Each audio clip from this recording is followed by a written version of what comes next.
भरत खंडने जिहान पुजे निध निर्मल बीजी सर्वे भौम खारी खाराते जल मोजल खाराते जल मोजल। त्रैलोकी मेरे उत्तम खंड भरत को तामे उत्तम हिंदू धर्म भरत खंड रे हिंदू धर्म जान के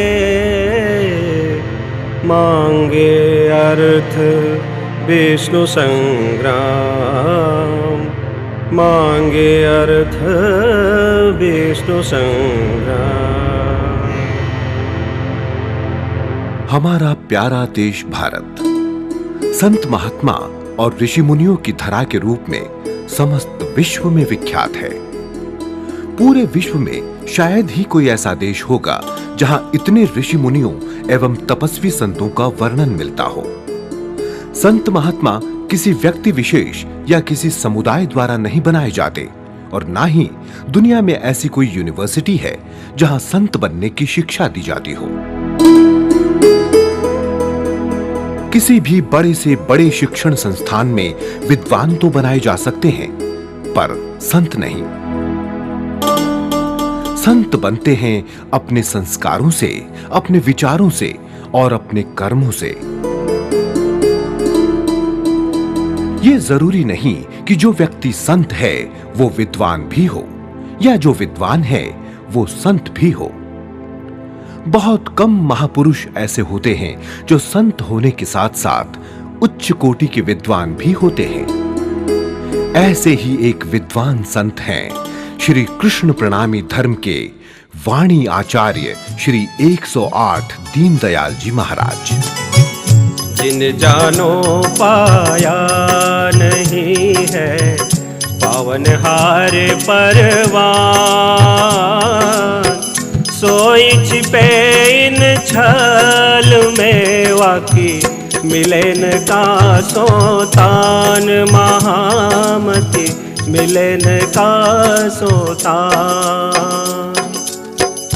मानव जीवन श्री राज जी का दिया हुआ एक ऐसा सुअवसर है जिसमें इंसान अपने कर्मों के बल पर अपने परलोक को सुधार सकता है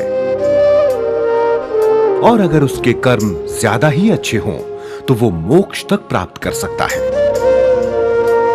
परंतु विडंबना यह है कि श्री राज जी द्वारा दी गई इस अनमोल भेंट को आम इंसान पहचान ही नहीं पाता और जो पहचान लेता है वो एक क्षण गंवाए बगैर सत्कर्मों में लग जाता है। वाणी आचार्य श्री दीनदयाल जी महाराज ने भी सही समय पर जान लिया कि इस धरा पर श्री राज जी ने उन्हें किसी विशेष प्रयोजन से भेजा है और फिर उस प्रयोजन को पूरा करने के लिए आचार्य जी ने अपना संपूर्ण जीवन ही श्री राज जी के चरणों में अर्पित कर दिया। मैं तो चाहा सुख को पर धनिक मुझ पर मेहर आते दुख फेर लिया अब सुख लागत है जहर अब सुख लागत है जहर। परम वंदनीय आचार्य श्री दीनदयाल जी का जन्म 18 अक्टूबर सन 1937 को अश्विन माह की शरद पूर्णिमा के दिन रात को 12 बजे पश्चिम बंगाल कलिम्पोंग स्थित एक छोटे से गांव लोले में रहने वाले श्री लाल दास जी अधिकारी के उच्च कुल में माता श्रीमती नर्मदा बाई की कोख से हुआ था। तारतम महामंत्र धारण करने वाला ये दंपति बेहद उदार, सेवाभावी व सरल हृदय था।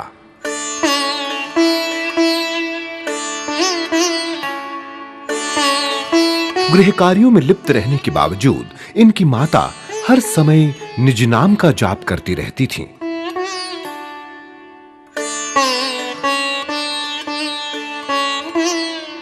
महाराज श्री के जन्म के 11वें दिन श्री लालदास जी ने इनका नामकरण संस्कार रखा तो इनके पुरोहित ने द वर्ण से नाम निकाला और अपने गुरु की आज्ञा को मानते हुए इनके माता-पिता ने इनका नाम दाताराम रख दिया।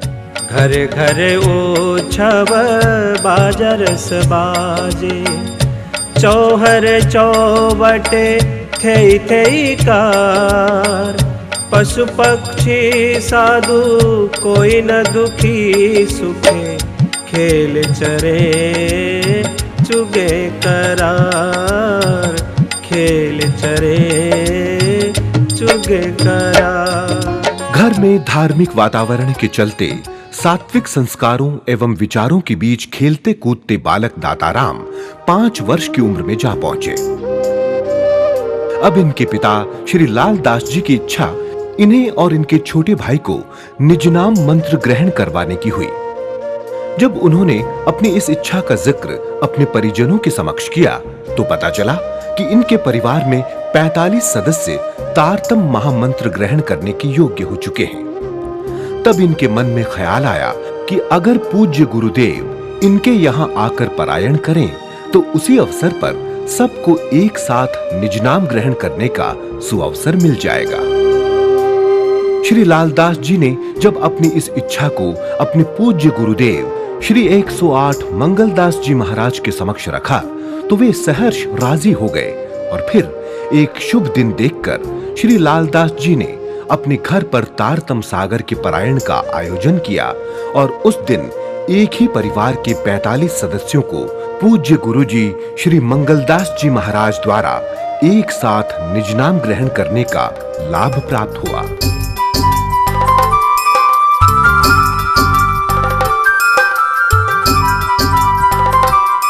निजनाम ग्रहण करते ही बालक दाताराम की आत्मा में एक अलौकिक प्रकाश फैल गया था।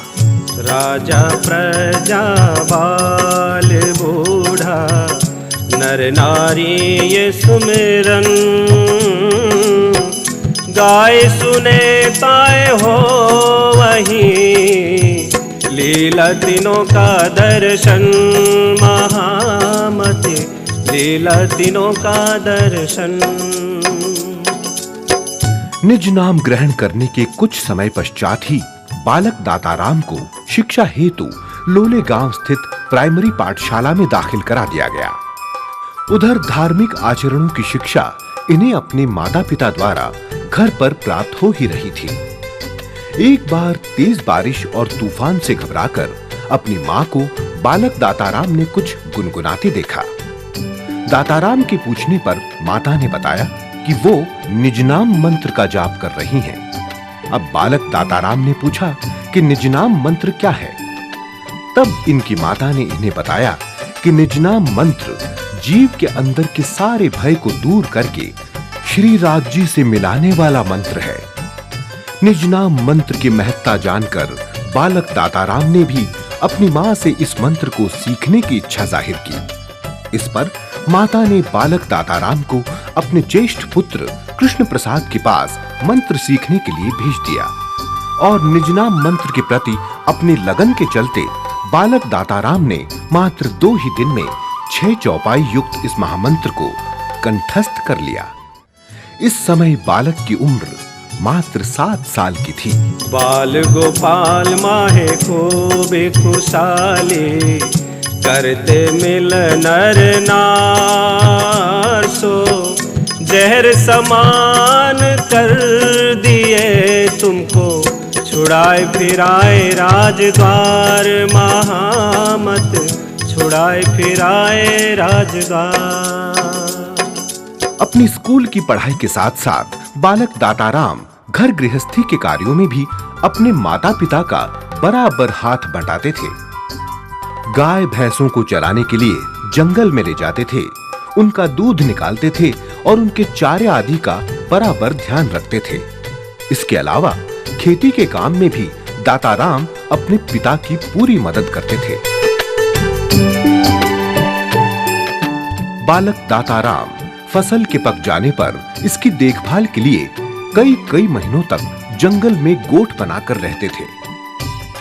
जंगल में रहते हुए कई बार तो इनका शेर व अन्य जंगली जीवों से सामना तक हो जाता था।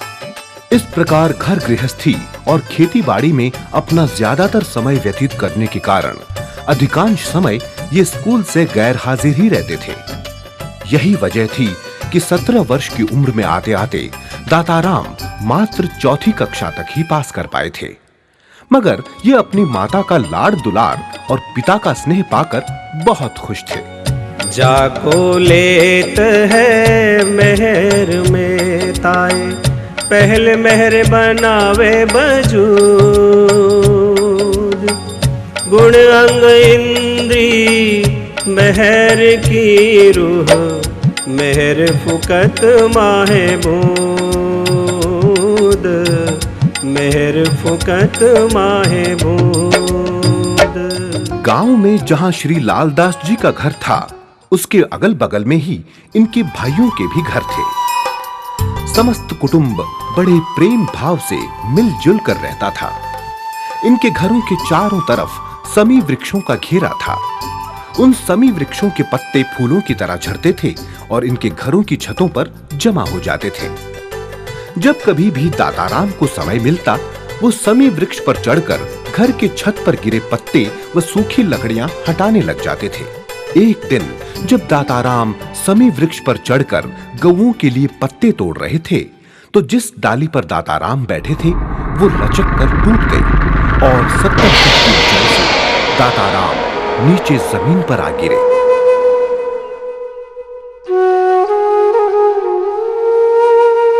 प्रकृति का ये घात युवक दाताराम और उनके परिवार वालों के लिए असहनीय था।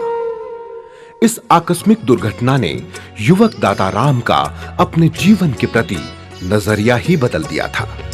मेरे दिल के दर्द की एक साहिब जाने बात, ऐसा तो कोई ना मिला, जासो करूं विख्यात, जासो करूं विख्यात। सन 1954 में घटी इस दुर्घटना में दाताराम की रीढ़ की हड्डी पर ऐसी भयंकर चोट लगी कि इनका बिस्तर पर से उठना मुश्किल हो गया। दाताराम एवं इनके घर वालों ने इसे विधि का विधान और श्रीराज जी की इच्छा मानकर संतोष कर लिया। इन्होंने ये मान लिया था कि श्रीराज जी दाताराम को इसी दशा में अपना आशीर्वाद देना चाहते हैं। मैं तो अपना दे रही, तुम ही राख्यो जी, बल दे आप खड़ी करी कछु, कारज अपने पीर, कारज अपने पीर। इस दुर्घटना के पश्चात दाताराम का चलना फिरना एकदम बंद हो गया था। इनके माता-पिता ने पहले अपने गांव में और फिर गांव से बाहर कलिम्पोंग के अस्पताल में इनका इलाज कराने की बहुत कोशिश की, परंतु कुछ नतीजा नहीं निकला। अपने पुत्र को इस तरह लाचार देख श्री लालदास जी का मन खून के आंसू रोता था। एक दिन बड़े ही दुखी मन से उन्होंने अपने पुत्र को श्रीराज जी के चरणों में अर्पित करते हुए कहा कि अब इस बालक के साथ उनको जो करना है करें। लगभग 2 महीने दाताराम ने इसी अवस्था में बिस्तर पर ही बिताए। इन 2 महीनों ने दाताराम को गंभीर एवं चिंतन करने वाला जीव बना दिया था। अपनी इस अवस्था के कारण अपनी माता की व्याकुलता देख एक दिन दाताराम ने अपने शरीर की समस्त ऊर्जा को एकत्र किया और लकड़ी के सहारे चलने का प्रयास करने लगे।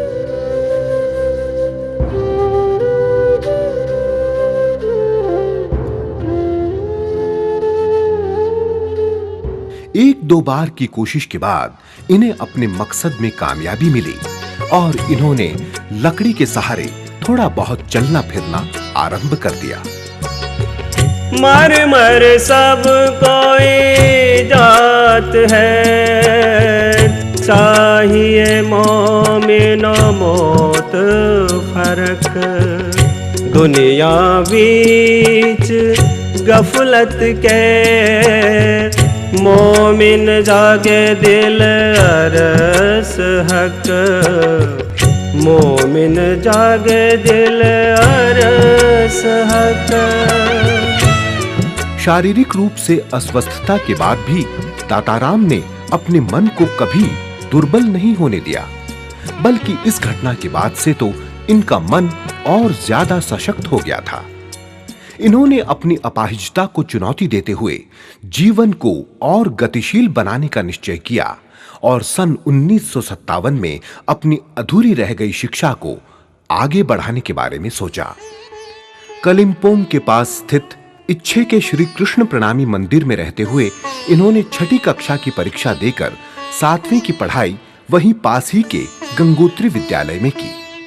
इसके बाद 8वीं से 12वीं तक की पढ़ाई दाताराम ने छात्रावास में रहते हुए कुमुदनी विद्यालय से की। इस दौरान इनका कलिम्पोंग के बाजार वाले मंदिर में आना जाना लगा रहता था।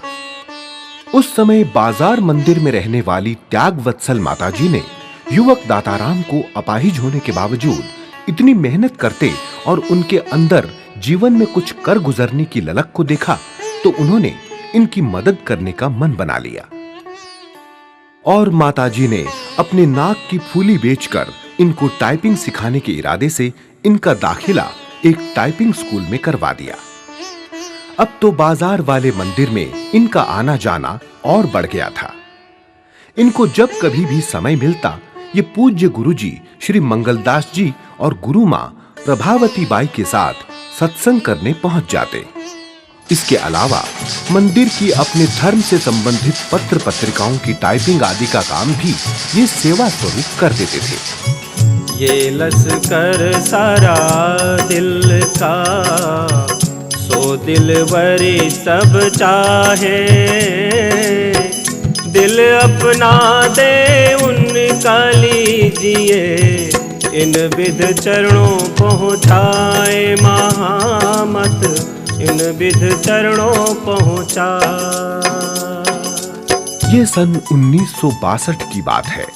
भिवानी हरियाणा से श्री कृष्ण प्रणामी समुदाय के संत श्री राम स्वरूप जी हरियाणा में कई जीवों की जागनी करने के बाद अपने सद्गुरु श्री मंगलदास जी का आशीर्वाद लेने कलिम्पोंग आए तो गुरु श्री मंगलदास जी ने उनका नाम राम स्वरूप से बदलकर राधिका दास कर दिया। उसी अवसर पर गुरु जी ने युवक दाताराम का भी नाम बदलकर दीन दयाल कर दिया। अपनी कलिम्पोंग यात्रा के दौरान श्री राधिका दास जी ने बाजार मंदिर में रह रही माता प्रभावती बाई से चर्चनी की तालीम देने का आग्रह किया। आसाम के प्रसिद्ध वाणी चर्चनी विशारद महाराज मंगलदास रिमाल जी से चर्चनी ज्ञान प्राप्त करने वाली और चर्चनी विशारद की उपाधि प्राप्त करने वाली माता प्रभावती बाई ने श्री राधिका दास जी व कलिम्पोंग बाजार के अन्य मारवाड़ी भाइयों के लिए चर्चनी की तालीम आरंभ की। इस अवसर का लाभ श्री दीन दयाल जी ने भी उठाया और ये भी माता प्रभावती बाई द्वारा चलाई जा रही चर्चनी कक्षा में बैठकर ज्ञान अर्जित करने लगे। दीन दयाल जी बड़ी लगन से एकाग्रचित होकर माता प्रभावती बाई के मुख से निकले एक एक शब्द को ध्यान से सुनते और फिर दिन भर उस पर चिंतन करके उसका मनन करके उसे आत्मसात कर लेते। चर्चनी सीखते समय मुझे साक्षात्कार हुआ, मैं मूल मिला हुआ पहुंचा तो मुझे लगा कि चर्चनी में इतना करते ऐसा होता तो हमारे साथ अंदर से बानी भीतर विराट इत्यादि सब है, सब सीखूंगा तो कैसा होगा। कलिम्पोंग के बाजार वाले मंदिर में माता प्रभावती बाई की चर्चनी की कक्षा ज्यादा समय नहीं चल पाई क्योंकि 2-3 दिन बाद ही श्री राधिका दास जी को अपने एक धर्म कार्यवश भिवानी लौटना पड़ा था। उनके जाने के बाद कक्षा में आने वाले मारवाड़ी भाइयों ने भी आना बंद कर दिया, परंतु अब तक जितना चर्चनी का ज्ञान श्री दीन दयाल जी ने हासिल किया था उसने चर्चनी के प्रति इनकी जिज्ञासा को और बढ़ा दिया था। अपने इस अधूरे ज्ञान को पूरा करने की उनकी तीव्र इच्छा हो रही थी। अपनी इस इच्छा के चलते जब उन्होंने माता प्रभावती बाई से प्रार्थना की तो ज्ञान के प्रति इनकी तीव्र कामना को देखते हुए माताजी ने इन्हें प्रतिदिन स्नान करके मंदिर में होने वाली मंगल आरती के पश्चात मंदिर में उनके समक्ष उपस्थित होने को कहा। मैं सुन्यो पीऊ जी पे श्री धाम को वर्णन, शोभे द्यो रोम रोम माहे अंग अंतस करन महामत अंग अंतस करन। माता प्रभावती बाई का आदेश सुनकर दीनदयाल जी की प्रसन्नता का कोई ठिकाना नहीं रहा, परंतु इस प्रसन्नता के साथ एक चिंता भी जुड़ी हुई थी। चिंता इस बात की थी कि रीढ़ की हड्डी में अंदरूनी चोट के कारण कलिम्पोंग जैसे शीत प्रदेश में सुबह के वक्त ठंडे जल से स्नान करना इनके लिए मुश्किल था। मगर इस मुश्किल को दीनदयाल जी ने अपने मस्तिष्क पर हावी नहीं होने दिया और चर्चनी ज्ञान अर्जन की अभिलाषा और माताजी के प्रेम के चलते इन्होंने माताजी के आदेश को सर्वोपरि माना और प्रतिदिन स्नान आदि नित्य कर्मों से निवृत्त होकर मंगल आरती के पश्चात गुरु मां के समक्ष उपस्थित होने लगे। तुम अपनी जान दया करी धनी लेवे त्यों लई खबर, माया गम शास्त्रों माहे सो त्रिगुण भी समझत नाहे, त्रिगुण भी समझत नाहे। इसके बाद माताजी और दीनदयाल जी का सारा दिन चर्चनी ज्ञान पर चर्चा में ही व्यतीत होने लगा। चर्चनी के प्रति दीनदयाल जी का रुझान देखकर माताजी बेहद खुश थीं। वह सच्चे हृदय से दीनदयाल को बड़े प्यार से चर्चनी के विषय में एक-एक बात को समझाती थीं।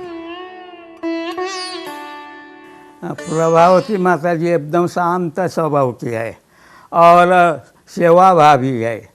उन्होंने सेवा से ही वह कालिम्पोंग को उत्थान कर दिया और मैं भी गया तो बोली समझाने इत्यादि में उनको बड़ा प्रेम से समझाते थे। जो मुझे गुरु जी ने प्रभाव कर न सके वह प्रभावित तो मुझे गुरु माता जी ने किया।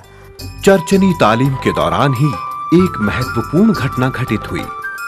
हुआ यूं कि सर्दी के कारण दीनदयाल जी की रीढ़ की हड्डी वाली 9 साल पुरानी चोट के कारण इनकी कमर में असहनीय पीड़ा होने लगी और इन्हें बुखार चढ़ गया। बुखार के इलाज के लिए बहुत सी दवाइयां भी ली, परंतु कुछ फायदा नहीं हुआ। बुखार होने के बावजूद दीनदयाल जी ने सुबह का स्नान करना नहीं छोड़ा, जिससे इनकी तबीयत और बिगड़ गई।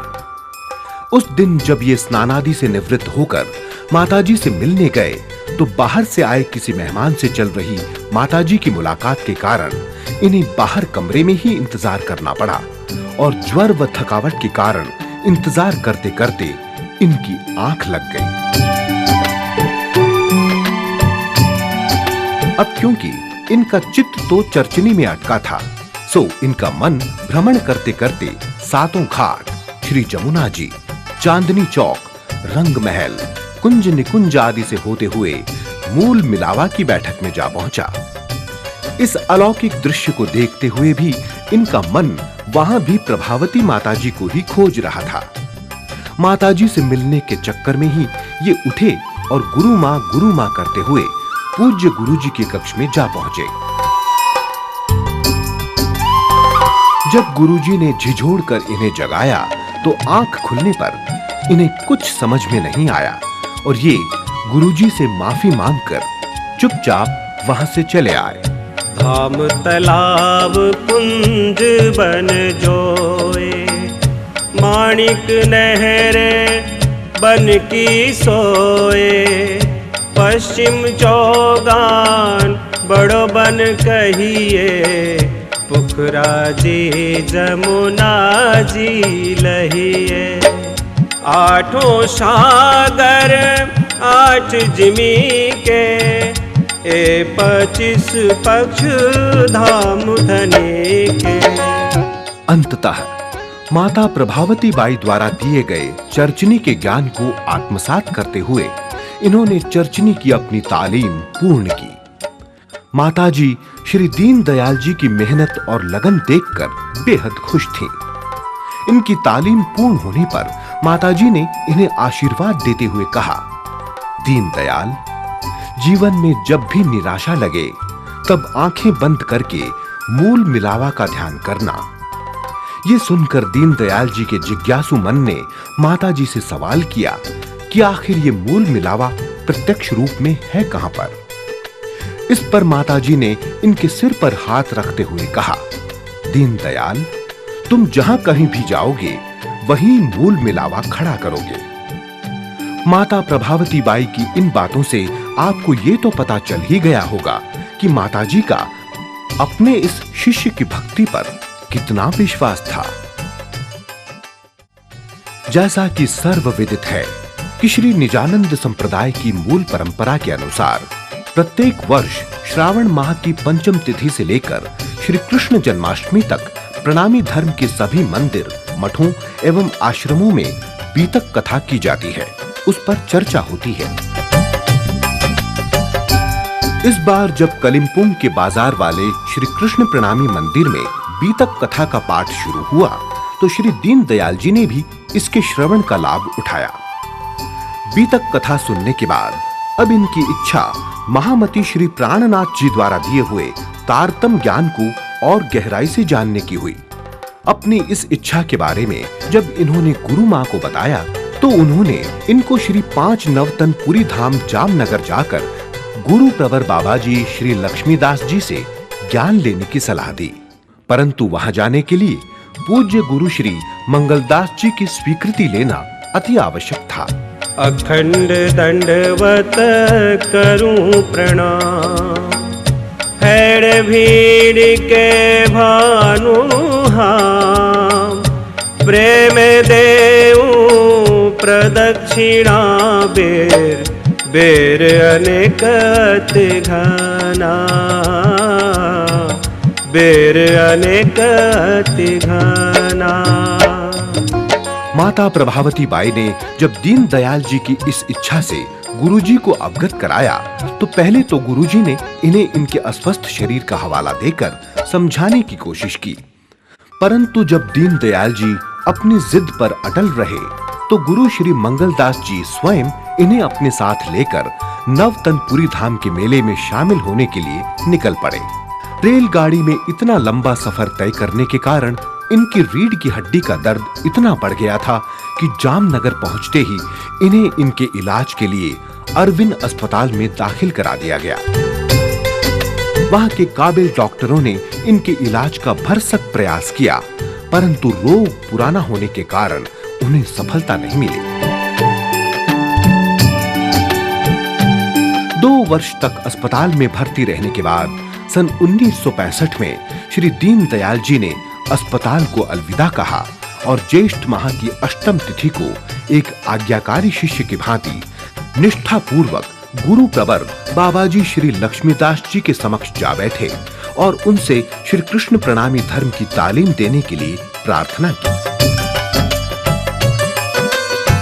बाबाजी श्री लक्ष्मीदास जी ने सहर्ष इनकी प्रार्थना को स्वीकार किया और बड़ी आत्मीयता से इनकी तालीम शुरू की।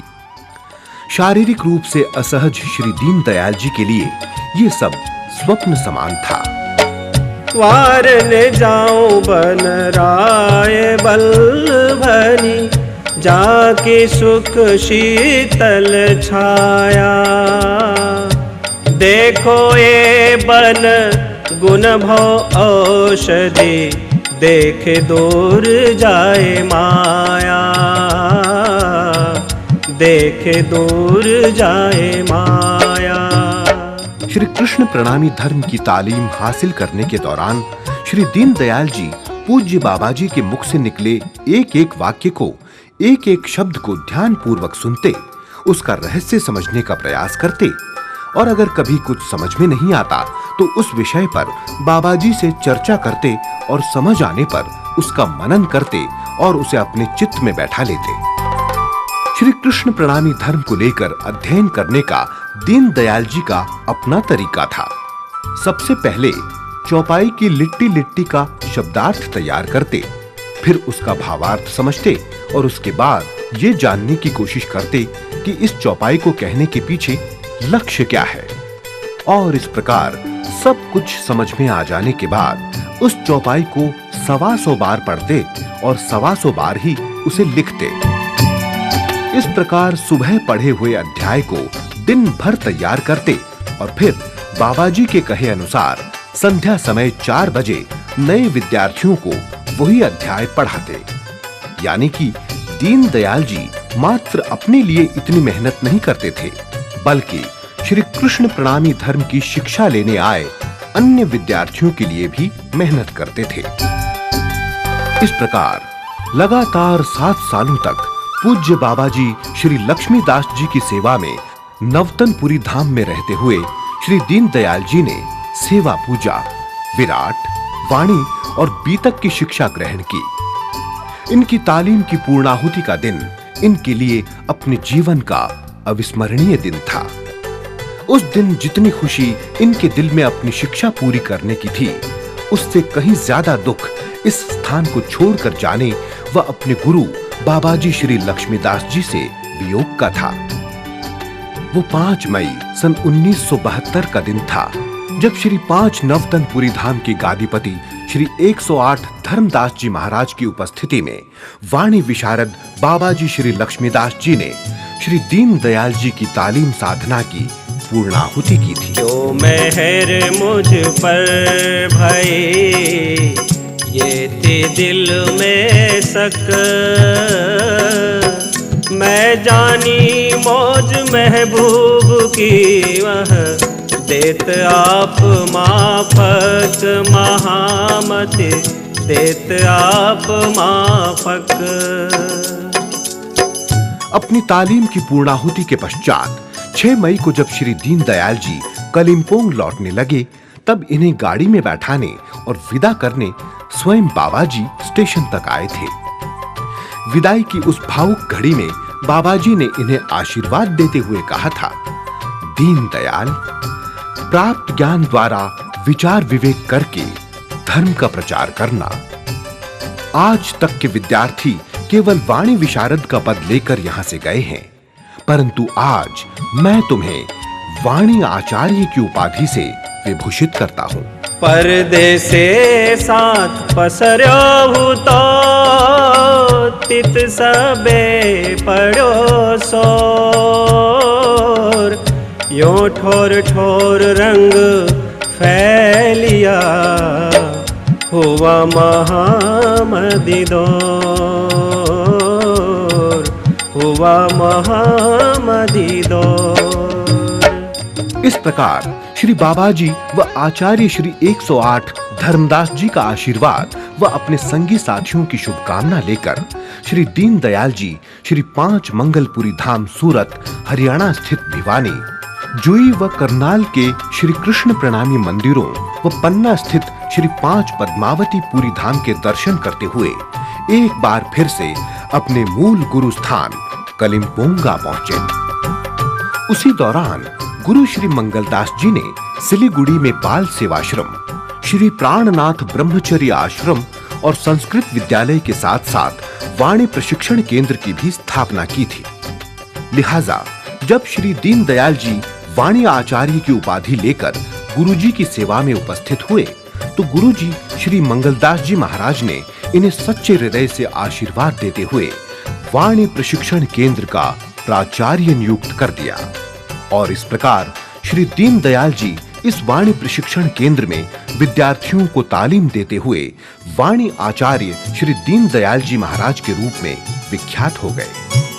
खासी जान खेड़ी जिमी जल सिंचिया खसम,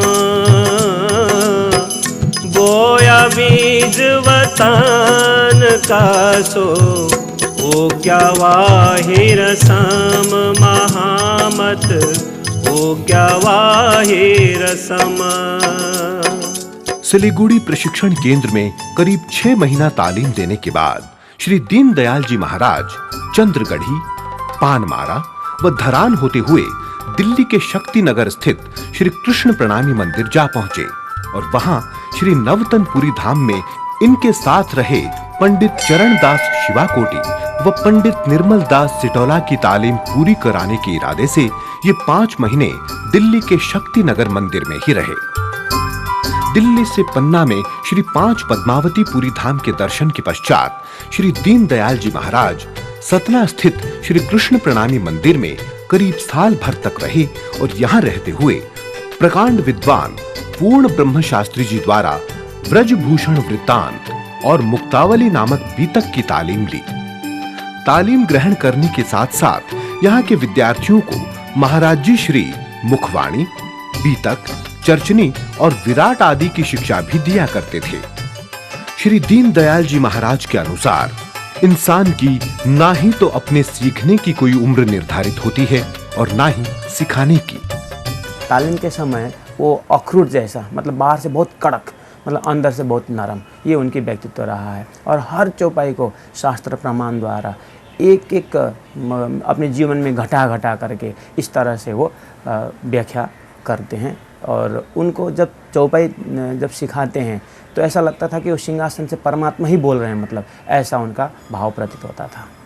गुरुजी दीनदयाल जी मेरे साक्षात परमात्मा स्वरूप हैं, जिन्होंने मुझे ऐसा यहाँ तक पहुँचाया, जिनके ज्ञान और वहाँ के उनके बुद्धि से आज सब काम जगाने के कार्य हम कर रहे हैं। सतना के पश्चात उस समय श्री 5 नवतनपुरी धाम के गादीपति श्री धर्मदास जी महाराज का आदेश पाकर श्री दीनदयाल जी श्रावण के महीने में नेपाल स्थित धरान चले गए और श्रावण माह में वहां बीतक कथा का पाठ शुरू किया। महीने भर चले इनके बीतक पाठ व प्रणामी धर्म के सिद्धांतों पर हुई चर्चा को देखते हुए वहां के सुंदर साथ ने धरान के कृष्ण प्रणामी मंदिर के संचालन की जिम्मेदारी इन्हें सौंप दी। उधर श्री 5 नवतनपुरी धाम से अपनी तालीम की पूर्णाहुति कर इनके दोस्त श्री चरणदास जी और श्री निर्मल दास जी भी धरान आ पहुंचे थे। इन दोनों ने भी धरान वाले मंदिर के संचालन में श्री दीनदयाल जी का भरपूर सहयोग किया। हमारा दीनदयाल जी 2031 साल आषाढ़ महीना में यहाँ पर आए थे।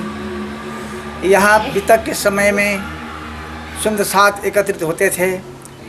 बहुत सुंदर साथ जी यहाँ पर महाराज जी के आने के खुशहाली में आनंद मनाए।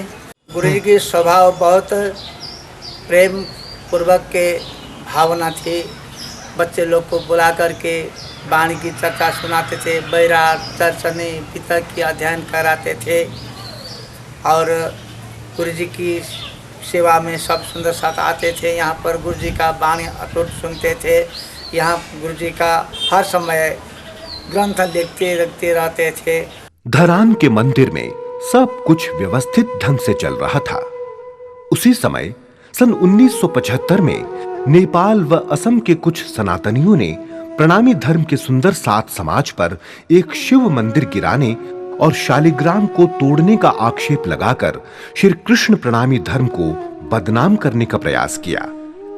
सनातनियों द्वारा चलाए जा रहे इस असामाजिक जन आंदोलन ने कहीं कहीं पर तो बड़ा ही उग्र रूप ले लिया था। इतना होने के बावजूद भी श्री कृष्ण प्रणामी समुदाय शांति धारण करके मौन बैठा था। इनकी चुप्पी को आंदोलनकारियों ने इनकी कमजोरी जान लिया और उन्होंने पूरे नेपाल में अशांति का वातावरण खड़ा कर दिया। श्री कृष्ण प्रणामी धर्म पर आई इस अकस्मात मुसीबत को समुदाय के आचार्यों ने गंभीरता से लिया और इन सनातनियों द्वारा एक विवरण पत्रिका नामक पत्रिका के माध्यम से किए जा रहे मिथ्या प्रचार का मुंह तोड़ जवाब एक विवरण पत्र समीक्षा द्वारा ही देने का निश्चय किया।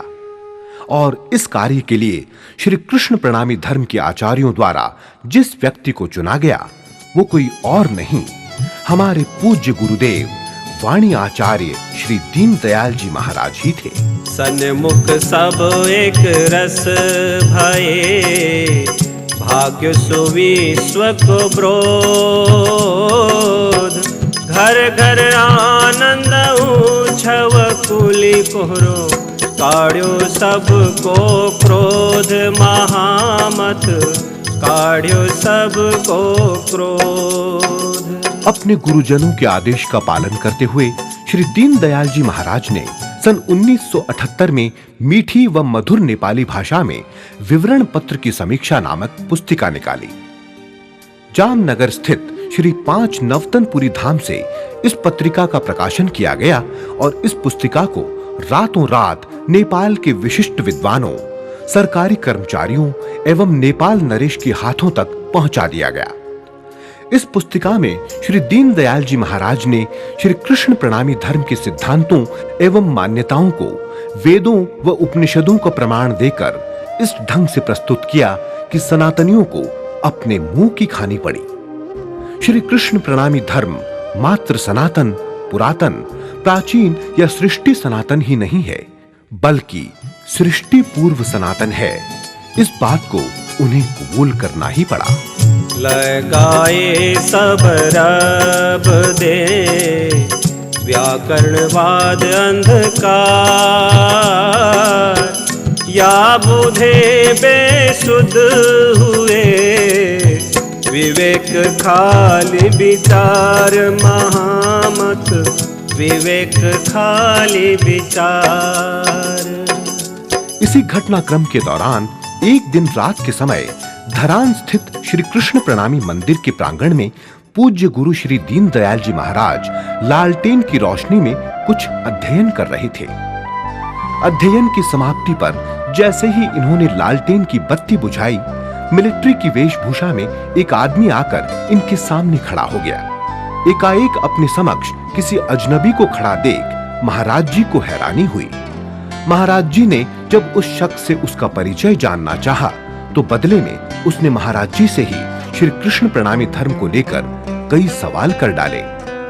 कुछ सोच विचार के पश्चात महाराज जी ने उस शख्स को एक एक सवाल का जवाब देकर उसे संतुष्ट किया और वो व्यक्ति अपने आप को एक फौजी बताकर वहां से चला गया। अगले दिन महाराज जी को पता चला कि वो व्यक्ति कोई और नहीं बल्कि स्वयं नेपाल नरेश थे। उस दिन नेपाल नरेश ने स्वयं काठमांडू रेडियो स्टेशन पर अपनी घोषणा के दौरान श्री कृष्ण प्रणामी धर्म की मान्यता को स्वीकार करते हुए कहा था कि ये एक शुद्ध सनातन हिंदू धर्म है और इसके धर्मावलंबियों ने किसी भी प्रकार का कोई अनैतिक कार्य नहीं किया है। रेडियो पर नेपाल नरेश का भाषण सुनकर श्री दीनदयाल जी महाराज के दिल को बेहद प्रसन्नता भी हुई और सुकून भी मिला था। रोशन कर सिया पे अपना जो सैया जमातदार, एक औल अव्वल जोश का जो किया है करार, महामत जो किया है करार। धरान स्थित इस मंदिर में श्री दीनदयाल जी महाराज ने लगभग 12 वर्ष सेवा की और अनेक आत्माओं की जागनी की। इसी मंदिर में इनके प्रवास के दौरान सन 1985 में इनके अंदरूनी घाव में फिर से दर्द शुरू हो गया। इनकी हड्डियों से खून का रिसाव आरंभ हो गया। धरान के बड़े-बड़े अस्पतालों में इनका इलाज कराया गया, मगर इनकी हालत दिन प्रतिदिन खराब होती चली गई और उन्हीं दिनों 1 मई सन 1985 की शाम को इनके परम गुरु श्री मंगलदास जी के धाम गमन के पश्चात तो इनकी हालत और भी बिगड़ गई। गुरु प्रवर श्री मंगलदास जी की जुदाई इनके लिए असह्य पीड़ादायक थी। गुण केते कहूँ मेरे पीऊ जी जो हम सो किए अनेक जी, ये बुध इन आकार की क्यों कर कहे जुबां विवेक जी, कहे जुबां विवेक जी। गुरुजी के धाम गमन के करीब 10 दिन बाद श्री दीनदयाल जी महाराज श्री जगन्नाथ आचार्य जी को लेकर मुंबई के भुलेश्वर स्थित श्री कृष्ण प्रणामी मंदिर में आ पहुंचे। मुंबई आने के पश्चात यहाँ के श्री जगदीश जी अग्रवाल ने इनकी देखभाल आरंभ कर दी और मुंबई के जाने माने अस्पतालों व डॉक्टरों से इनका चेकअप कराया। इनकी हर प्रकार से जांच करने और हर टेस्ट की रिपोर्ट देखने के बाद एक डॉक्टर ने श्री जगदीश जी से कहा कि इन्हें टीबी हो चुकी है और अब इनका बचना बहुत मुश्किल है। ये सुनने के पश्चात यहाँ के सुंदर साथ को निराशा तो हुई, पर इन्होंने हार नहीं मानी और श्री मावजी भाई ने इन्हें डॉक्टर ढोलकिया को दिखाया। इनकी जांच करने व इनकी फाइल देखने के बाद डॉक्टर ढोलकिया ने इनका एक ऑपरेशन किया। इनकी हालत अब सुधरने लगी थी।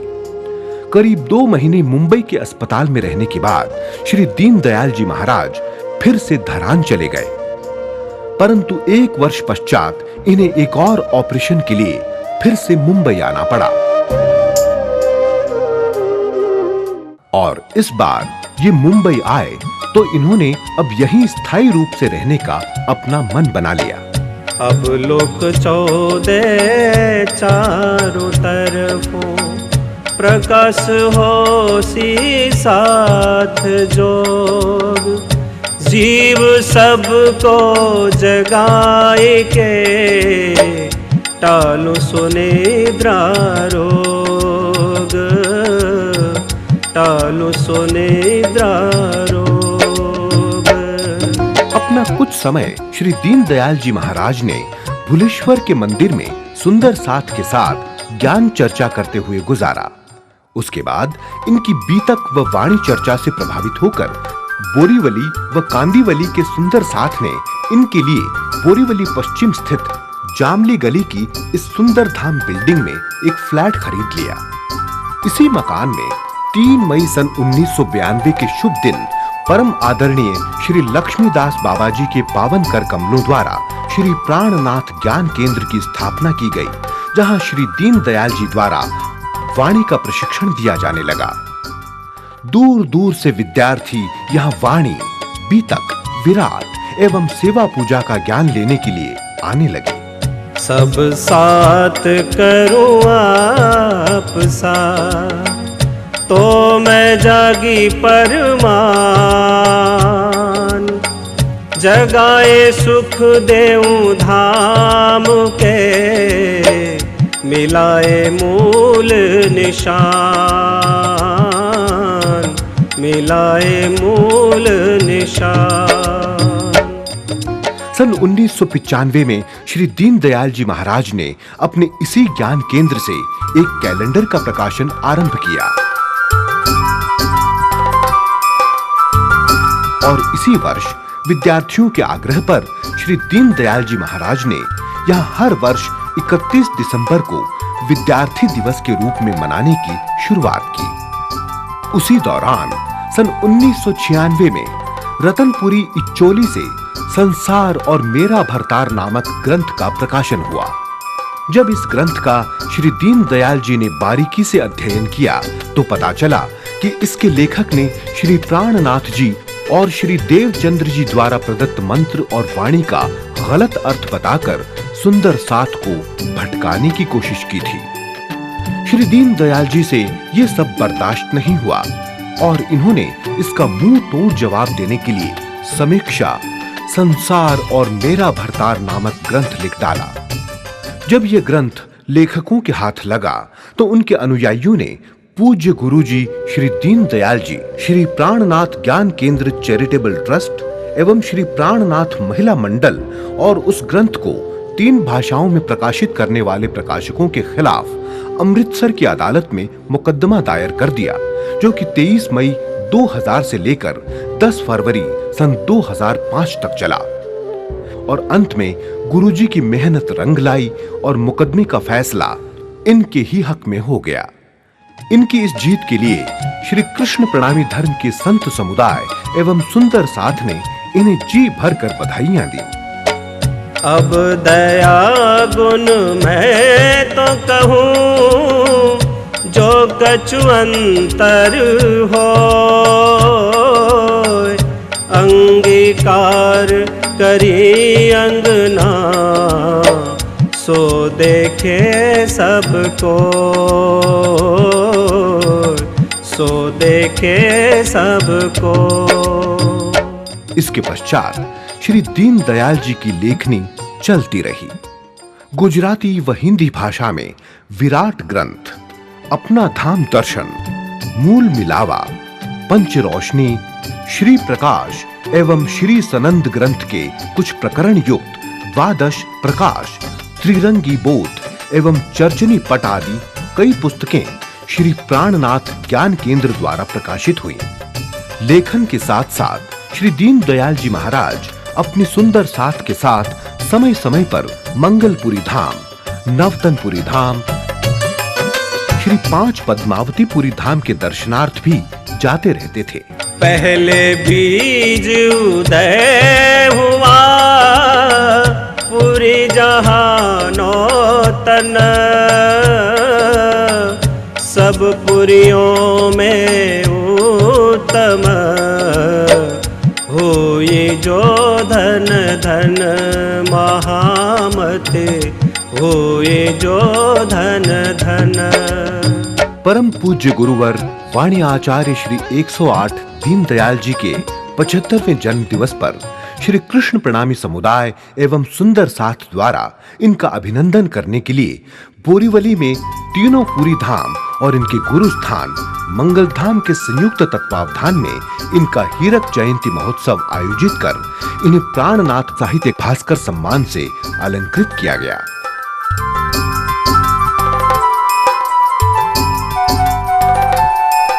इस भव्य समारोह में देश भर से श्री कृष्ण प्रणामी धर्म के संतों व सुंदर साथ जी ने हिस्सा लिया। धन धन ये दिन साथ आनंद आयो, अखंड में याद देने ये जो बेन बजायो, चित दे साथ को ले आप में समायो, आप में समायो। ये हमारा गौरव है, हमारा माता पिता के धर्म है, गुरु मंगलदास जी महाराज के आशीर्वाद है। श्री दीनदयाल महाराज परमात्मा की भक्ति में एकनिष्ठ होकर के धर्म प्रचार के कार्य में लगे हुए हैं। उनका जीवन अत्यंत संघर्षशील रहा, अनेक विपदाएं उनके सामने आई, फिर भी वे कभी नहीं घबराए और राज्य की भक्ति में लगे रहे। अध्ययन किया, अध्यापन करने लगे। उन्होंने सिलीगुड़ी से अध्यापन प्रारंभ किया, फिर धरान में भिन्न भिन्न स्थानों में करते हुए स्थायी रूप से बॉम्बे में बोरीवली में श्री प्राणनाथ ज्ञान केंद्र की स्थापना करके वाणी का प्रशिक्षण दे रहे हैं। बहुत सारी किताबें उन्होंने लिखी है, प्रणामी धर्म का भविष्य उज्जवल किया। हर प्रकार से निडर होकर के धर्म के वास्तविक सिद्धांत को प्रचार प्रसार करने में लगे हुए हैं। उनका 75 साल का हीरक जयंती भी मनाया गया। हम चाहते हैं वो शतायु बने और इसी प्रकार से हमेशा हमेशा धर्म की सेवा करते रहें। हम बारंबार उनका अभिनंदन करते हैं, उनको प्रणाम करते हैं। इन दिनों शारीरिक रूप से अस्वस्थ गुरुवर श्री दीनदयाल जी महाराज बोरीवली स्थित प्राणनाथ ज्ञान केंद्र में रहते हुए श्री कृष्ण प्रणामी धर्म के ग्रंथों में छुपे गूढ़ रहस्यों की व्याख्या करके सुंदर साथ को समझाते रहते हैं और उनका ज्ञान वर्धन करते हैं। इसके साथ साथ अपने पास आने वाले विद्यार्थियों को वाणी, बीतक, चर्चनी, सेवा पूजा का ज्ञान देते हैं और इनके द्वारा ज्ञान प्राप्त करके ये विद्यार्थी पूरे प्रणामी जगत में श्री प्राणनाथ जी के ज्ञान वाणी व बीतक आदि का प्रचार प्रसार कर रहे हैं। अपने धर्म व कर्म के प्रति पूर्ण रूप से समर्पित ऐसे महान संत के श्री चरणों में हमारा कोटि कोटि प्रणाम।